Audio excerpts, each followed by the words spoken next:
Co si myslíte o hadech? Pro mě to není problém, docela je mám rád, ale jen pokud jsou za silným sklem. Není tedy divu, že místu, o kterém se dnes budeme bavit, se říká Hadí ostrov.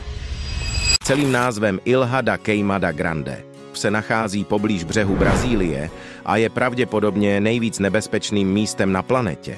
Brazilci původně ostrov chtěli obydlet a pěstovat zde banány, postavili zde dokonce i maják.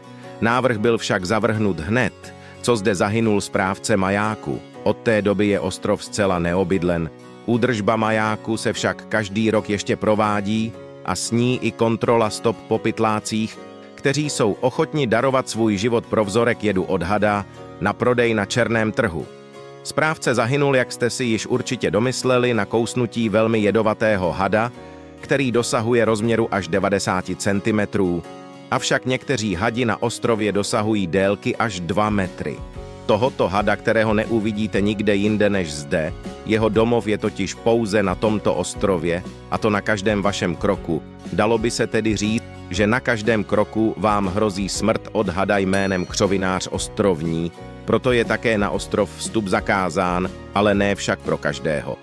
Ptactvo, které přelétá dlouhé kilometry nad Atlantickým oceánem, je rádo, když uvidí pevninu a může si na chvíli odpočinout, nebo spíše na věčnou chvíli.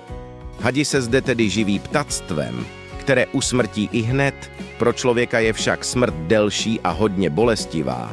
Kromě ptactva se živí i jejich mláďaty, díky absenci přirozených predátorů a omezené dostupnosti potravy na ostrově.